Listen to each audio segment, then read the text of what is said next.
उन्नाव दुष्कर्म केस ने पूरे देश में हंगामा मचा रखा है। इस मामले का मुख्य आरोपी पूर्व बीजेपी विधायक कुलदीप सेंगर जेल से बाहर ना सके और उसके खिलाफ सख्त कार्रवाई हो सके, उसके लिए पीड़िता के साथ साथ तमाम संगठन विरोध प्रदर्शन कर रहे हैं। इसी बीच सोमवार को सुप्रीम कोर्ट के एक फैसले ने पीड़िता के साथ साथ उन लोगों की ताकत बढ़ाने का काम किया जो सेंगर को कड़ी से कड़ी सजा दिलाने के लिए सड़कों पर है। दरअसल सोमवार को सुप्रीम कोर्ट ने पूर्व विधायक कुलदीप सेंगर को राहत देने वाले दिल्ली हाई कोर्ट के फैसले पर रोक लगा दी है। अदालत ने यह भी कहा कि आरोप गंभीर है, इस अपराधी को किसी भी मामले में जमानत नहीं मिलनी चाहिए। लेकिन इस मामले में सेंगर की बेटी की भी एंट्री हो गई है, जो अपने पिता को निर्दोष बता रही है। जी हाँ, जहां एक बेटी अपने संग हुए अपराध को लेकर न्याय मांग रही है, वहीं एक और बेटी अपने पिता के लिए आज भी न्याय का इंतजार कर रही है। दरअसल कुलदीप सेंगर की बेटी डॉक्टर इशिता सेंगर ने सोशल मीडिया मंच पर एक पोस्ट किया जिसकी हर तरफ अब चर्चा होने लगी है। देश की न्याय व्यवस्था पर विश्वास रखते हुए आज सारे तो चुप्पी साधे रखने वाली एक बेटी ने अब अपनी पीड़ा सार्वजनिक रूप से सामने रखी है। खुद को थकी हुई, डरी हुई, लेकिन अभी भी उम्मीद से जुड़ी हुई बताते हुए उसने कहा है कि उसकी खामोशी कमजोरी नहीं बल्कि संस्थाओं पर भरोसे का नतीजा थी। दरअसल कुलदीप सेंगर की छोटी बेटी डॉक्टर इशिता सेंगर ने एक्स पर पोस्ट किया। उन्होंने लिखा कि मैं एक पत्र बेटी के रूप में लिख रही हूँ जो थकी और डरी हुई है। 8 साल तक मैंने और मेरे परिवार न्याय का इंतजार किया, यह मानते हुए कि अगर हम सब कुछ सही तरीके से करेंगे तो सच अपने आप सामने आ जाएगा। हमने कानून पर भरोसा किया, हमने संविधान पर भरोसा किया, हमने भरोसा किया कि इस देश में न्याय शो हैशटैग या जनता के गुस्से पर निर्भर नहीं करता, मगर अब मेरा विश्वास टूट रहा है। इसके साथ साथ उन्होंने आगे लिखा कि मेरी पहचान एक लेबल तक सीमित रह गई है, वो है बीजेपी विधायक की बेटी। जैसे कि यह मेरी इंसानियत को खत्म कर देता है, जैसे कि सिर्फ इसी वजह से मैं निष्पक्षता, सम्मान या बोलने के अधिकार की हकदार नहीं हूँ। जिन लोगों ने मुझसे कभी मुलाकात नहीं की, कभी कोई दस्तावेज नहीं पढ़ा, कभी कोई कोर्ट रिकॉर्ड नहीं देखा, उन्होंने तय कर लिया कि मेरी जिंदगी की कोई कीमत नहीं है। इन सालों में मुझे सोशल मीडिया पर अनगिनत बार कहा गया कि मैं जिंदा क्यों हूँ।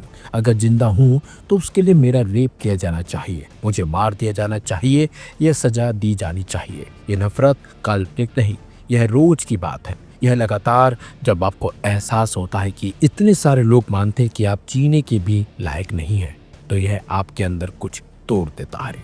इसके साथ साथ उन्होंने आगे कहा कि हमने चुप्पी इसलिए नहीं चुनी क्योंकि हम ताकतवर थे, बल्कि इसलिए कि हमने संस्थाओं पर भरोसा किया। हमने विरोध प्रदर्शन नहीं किए, हमने टेलीविजन डिबेट में चिल्लाए नहीं, हमने पुतले नहीं जलाए या हैशटैग ट्रेंड नहीं कराए। हमने इंतजार किया क्योंकि हमारा मानना था कि सच को तमाशे की जरूरत नहीं होती। उस चुप्पी की हमें क्या कीमत चुकानी पड़ी। हमसे हमारी गरिमा धीरे धीरे छीन ली गई। हमें 8 सालों तक हर दिन गाली दी गई, मजाक उड़ाया गया और अमानवीय व्यवहार किया गया। हम आर्थिक, भावनात्मक और शारीरिक रूप से थक चुके हैं। एक ऑफिस से दूर ऑफिस भागते रहे, चिट्ठियां लिखते रहे, फोन करते रहे, अपनी बात सुने जाने की भीख मांगते रहे। ऐसा कोई दरवाजा नहीं था जिस पर हमने दस्तक ना दी हो। ऐसा कोई अधिकारी नहीं था जिससे हमने संपर्क ना किया हो। ऐसा कोई मीडिया हाउस नहीं था जिसे हमने ना लिखा हो, फिर भी किसी ने नहीं सुना। कुलदीप सेंगर की बेटी इशिता आगे कहती है कि हमारी किसी ने नहीं सुनी, इसलिए नहीं कि तथ्य कमजोर थे, इसलिए नहीं कि सबूतों की कमी थी, बल्कि इसलिए कि हमारा सच किसी के काम का नहीं था। लोग हमें ताकतवर कहते हैं, मैं आपसे पूछती हूँ कि किस तरह की ताकत एक परिवार को 8 सालों तक बेजुबान रखती है। यह कैसी ताकत है जिसका मतलब है कि आपका नाम रोज कीचड़ में घसीटा जाए और आप चुपचाप बैठे रहें। एक ऐसे सिस्टम पर भरोसा करते हुए जो आपकी मौजूदगी को मानने को भी तैयार नहीं है। इसके साथ साथ इशिता कहती है कि आज मुझे सिर्फ अन्याय से नहीं बल्कि डर से डर लगता है। एक ऐसा डर जिसे जानबूझकर पैदा किया गया है। एक ऐसा डर जो इतना जोरदार है कि जज, पत्रकार, संस्थाएं और आम नागरिक सभी पर चुप रहने का दबाव है।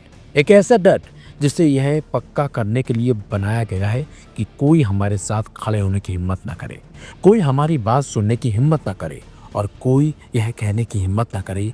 चलो तथ्य को देखते हैं। यह सब होते हुए देखकर मैं अंदर तक हिल गई हूँ। अगर सच्चाई को गुस्से और गलत जानकारी से इतना आसानी से दबाया जा सकता है तो मुझ जैसे लोग कहाँ जाएं? अगर दबाव और लोगों का उन्माद सबूतों और सही प्रक्रिया पर हावी होने लगे तो एक आम नागरिक के पास सच में क्या सुरक्षा है? इसके साथ उन्होंने आगे कहा कि मैं यह चिट्ठी किसी को धमकी देने के लिए नहीं लिख रही हूँ। मैं ये चिट्ठी सहानुभूति पाने के लिए लिख रही हूँ। मैं यह इसलिए लिख रही हूँ क्योंकि मैं बहुत डरी हुई हूँ और क्योंकि मुझे अब भी विश्वास है कि कोई कहीं इतना ध्यान जरूर देगा कि हमारी बात सुने।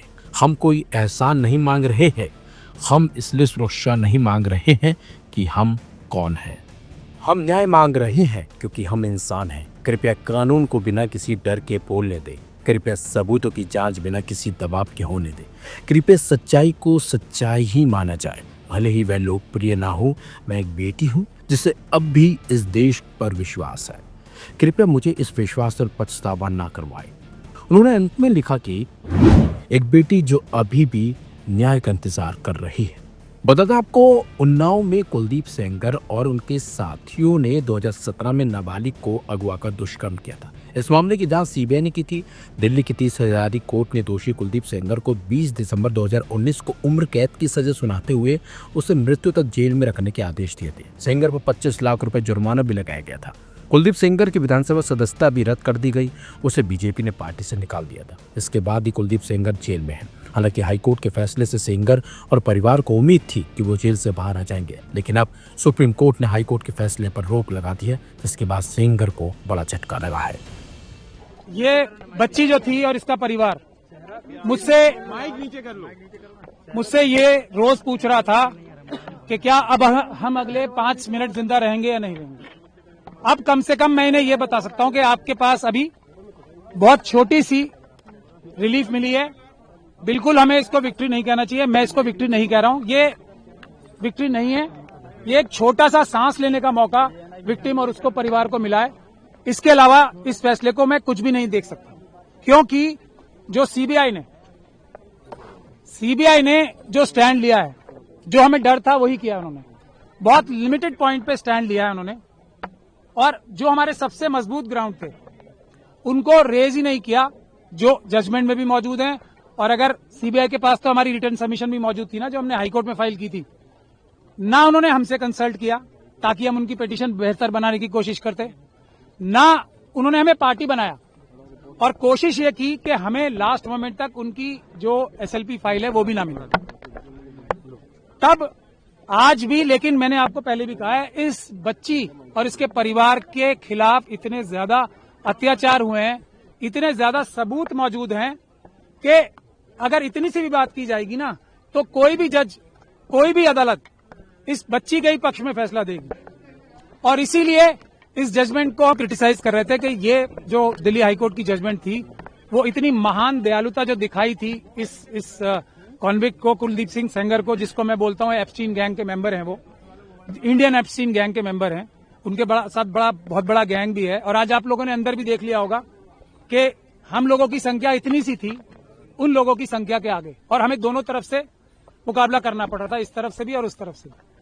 तो टेक्निकल ग्राउंड पे आज कोर्ट ने फिर भी हमें मेन मेरिट्स पे सुनने का मौका, सुनवाई करने का मौका नहीं दिया, क्योंकि हमने ये कहा था कि जो सीबीआई ने बोला है वो टिप ऑफ द आइसबर्ग है। हमारे पास अभी मेजर पोर्शन है, जिसमें ये पब्लिक सर्वेंट की बात तो बहुत छोटी है ना।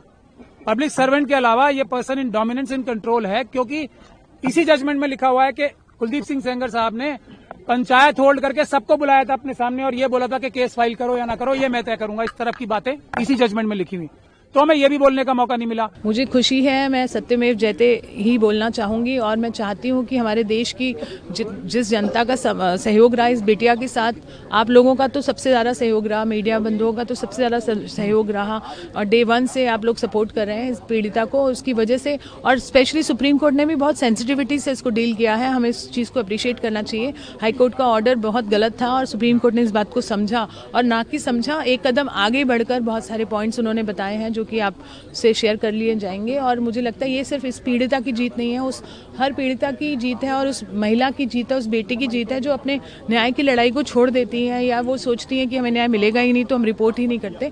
तो अब रिपोर्टिंग होएगी और हमारी बेटियों में जो आश्वासन आएगा कि हाँ, हमें अगर हमारे साथ कुछ गलत होता है तो हमें इसको बताना है। कहीं ना कहीं सीबीआई ने जिस प्रकार की दलीलें दी थी उसको कंसिडर किया गया और जिस प्रकार से विक्टिम की पीड़ा थी सुप्रीम कोर्ट ने उस चीज़ को एक्नॉलेज की और निश्चित रूप से उसी का असर देख रहे हैं। जी बिल्कुल, सुप्रीम कोर्ट ने बहुत सेंसिटिव स्टैंड लिया है इस बार। मैं बहुत खुश हूँ और मैं बहुत आभारी हूँ और पीड़िता भी आभारी है और आप सभी का सहयोग। पीड़िता को सुरक्षा मिलनी चाहिए। पीड़िता को ऑलरेडी सुरक्षा मिली हुई है, उसके पूरे परिवार को नहीं मिली हुई है, पर अब हम ये मांग करेंगे जो उनके साथ जुड़े हुए लोग हैं उनको भी सुरक्षा मिलनी चाहिए, हम पूछेंगे। उम्मीद की किरण, और हम चाहते हैं कि इस बच्ची को न्याय मिले और अब लगता है कि उस राह में हम आगे बढ़ रहे दोबारा हैं। से कुलदीप को वापस से जेल भेज देना चाहिए या क्या कुछ आपकी प्रतिक्रिया? फांसी की सजा मिलनी चाहिए एक बलात्कारी को, ना ही कुलदीप सेंगर बट आगे भी पिछले केसेस में भी जो भी एक नया लॉ आना चाहिए जिसमें बलात्कारियों को कैपिटल पनिशमेंट मिलना चाहिए।